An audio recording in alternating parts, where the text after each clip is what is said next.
All right, joining me today is Nate Bowman and Rush Kane with WeldLabs. We don't really have a curriculum that we work off of. Slow down just a little bit more.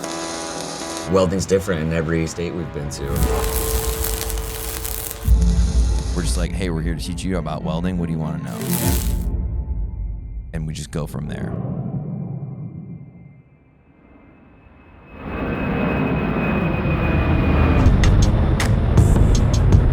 Well, we're in Florida. It's 10 minutes to 7. We're waiting for Jason Becker to get here. Good to see you, man. How are you doing? Good.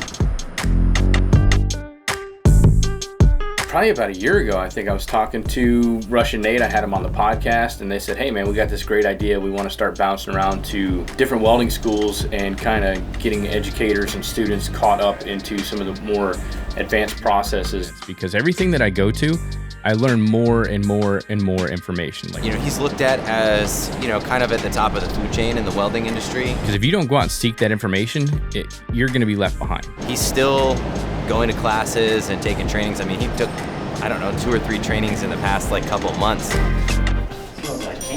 Going out there and pairing up with people that promote that kind of thing in the industry is really important.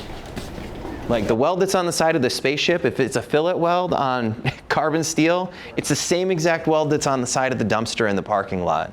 We're very transparent that we don't necessarily have a plan, and very transparent that we're here for the students and that that's the main focus. So our voltage, we can only change so much, right? Your question? Like, what were you doing in your previous job? Have half that experience. It's kind of scary because you have the welding inspector. Things get a lot more real because they ask real questions that can determine the course of their life and their career. When you share your knowledge and you help people advance and gain, that creates way more value of you.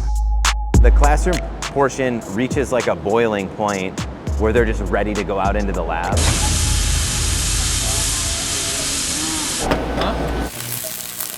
All about diving deeper into welding. We want to take people down the rabbit hole. The best thing that we could do is go spend time with the next generation of welders that's going to come and take our place.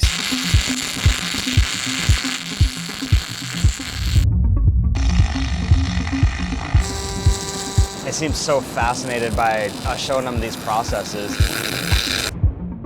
Talking with one of the students that stayed after on lunch, and he was just saying this is so good to see. I do it for all processes. He was so excited. He's like, man, I thought welding was just welding, but this is so cool to see that it's actually a science.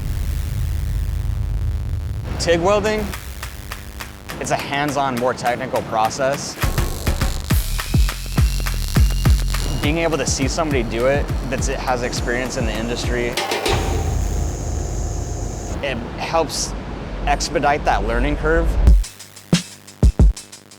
We came back and the students were trying to figure out how he feeds his filler metal. I can control a lot with it. It doesn't really matter how you do it. It's okay to carry your personal experience and get personal with this as long as you stick to the technical facts and the raw science of welding. We try to show people what they want to see. And we just go from there. Mm-hmm. And, for your class, they were like, we want to learn about STT. And I had Rush weld. And then it's like, hey, this is that waveform in the book. Here it is on the screen. And you just watched it happen. That's weld science at work right there.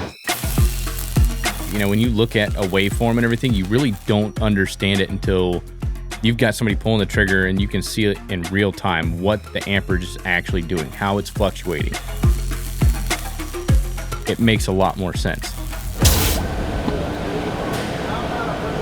The perception of welders is that, we're hard-headed and we don't want to listen. But we don't see that with the people that we show up and work with. Literally, that flag. That's the example that we're trying to set. That the next generation of welders can look at their welds and look for feedback from other welders and be okay with that. You can do this all on your own. You don't need me to tell you whether there's fusion in this or not. Where the old culture is kind of just this is the way we've always done it. look how great my weld looks. And it's like, let's cut it open. And they're like, nah, I don't need to. Yeah. And you're like, okay. Don't destroy the last 20 years of my life. I think I've been doing everything right. We don't want to be the only people doing this. That's the whole point of WeldLabs, is like, we're trying to create the roadmap for people to do this. There isn't a curriculum. There's not an easy answer. It's so much more complicated. We've done 3 different schools and we've taught 3 completely different classes.